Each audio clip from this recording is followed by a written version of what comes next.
मुख्यमंत्री म्हणून मी एवढंच सांगतो की महाराष्ट्रामध्ये सर्व महाराष्ट्राचा विकास आम्हाला करायचा आहे, सर्व भागाचा विकास करायचा आहे. निवडणुकीनंतर सगळ्या शहरांचा विकास आम्हाला करायचा आहे.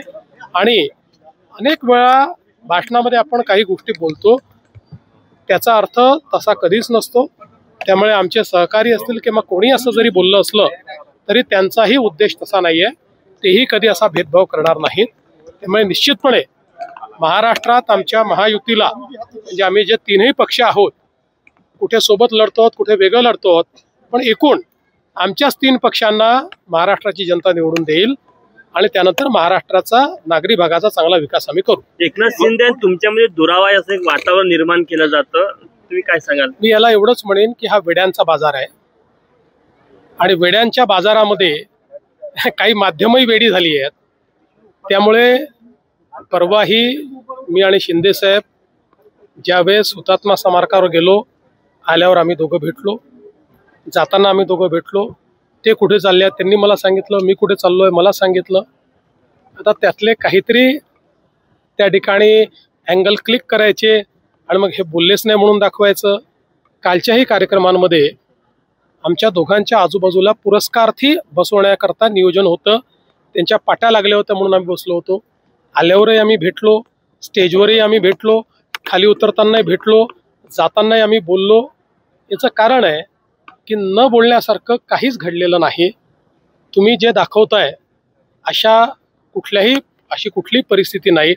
त्यामुळे मी एवढंच सांगतो की जे लोक असं दाखवतायत ते तोंडावर पडल्याशिवाय राहणार नाही. पंकजा मुंडे आत्महत्या केलेली आहे, त्यांच्या कुटुंबियांनी सीबीआय चौकशी मागणी केली तुमच्याकडे. बघा, अजून माझ्याकडे या संदर्भातलं पूर्ण ब्रीफिंग आलेलं नाही.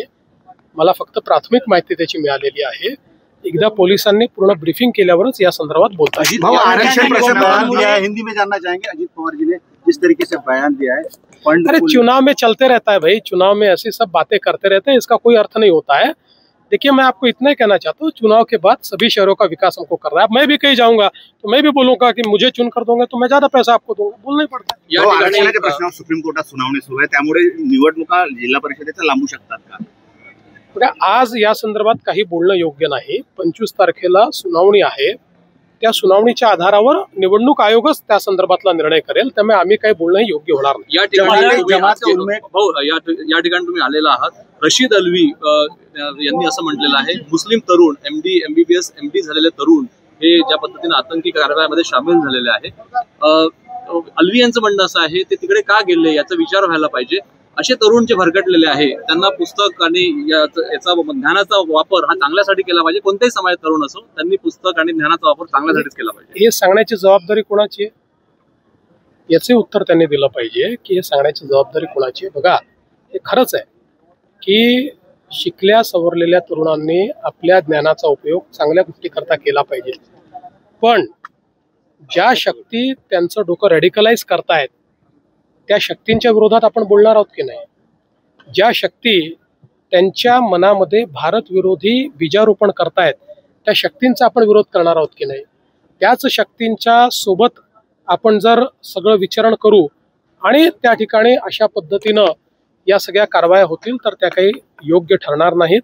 आणि म्हणून निश्चितपणे भारत विरोधी कारवाई जर कोणी करेल त्याची जात धर्म पंथ न पाहता त्याला ठेचूनच काढलं पाहिजे. हर्षद मदनी में ऐसा कहा है कि सरकार इतनी कोशिश कर रही है कि मुसलमान सर उठा के चल न सके. हर्षद मदनी ने ऐसा कहा है कि अल्पलाह में जिस तरीके से सरकार कार्रवाई कर रही है उसका एक ही उद्देश्य है कि मुसलमान सर उठा के नहीं.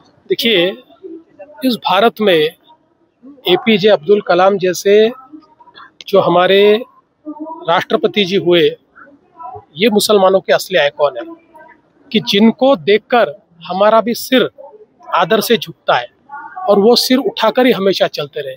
उनको आइकॉन बनाइए ना, दूसरों को आइकॉन क्यों बनाते हो? रस्ते पुस्तक मेळाव्याबद्दल काय विनंती? नागपूर नेतृत्वाची दिशाभूल केल्याचा आरोप उदय सामंत यांनी केलेला आहे. कोण काय बोललं मला थोडी माहिती आहे. मला एवढी फुरसत कुठे आहे प्रत्येकाचं काय काय ऐकण्याची. साहित्यिक तुमच्यावर दिसलं आज, अत्यंत छान भाषण झालं तुमच्यातलं. साहित्यिक बघितला, त्याचा आनंद घेतला. मला अतिशय आनंद आहे की नागपूर पुस्तक महोत्सवाची आज सुरुवात झाली आहे आणि त्यात नागपूर म्हणजे 0 माईल लिट फेस्ट याची पण सुरुवात झालेली आहे. दरवर्षी हा पुस्तक महोत्सव आणि हे लिट फेस्ट या ठिकाणी होणार आहे. यातनं एक मोठं मंथन होईल. आज आपल्याला माहिती आहे की आपण AI च्या जमान्यात आहोत. AI च्या माध्यमातून शॉर्टकटने आपल्याला सगळी माहिती मिळते, पण आपल्याला जर ज्ञान संपादित करायचं असेल तर पुस्तक हाच आपला खरा मित्र आहे. पुस्तकाशिवाय ज्ञान नाही आहे.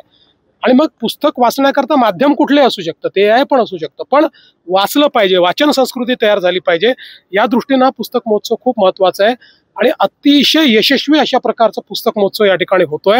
आणि आता महाराष्ट्र एकमेव असं राज्य झालंय की ज्या ठिकाणी 2 पुस्तक महोत्सव आपण करतो. पुण्याचा पुस्तक महोत्सव तर आता युनेस्कोकडे चाललेला आहे आणि नागपूरचा पुस्तक महोत्सव आता आपण सुरू केला आहे. थँक्यू.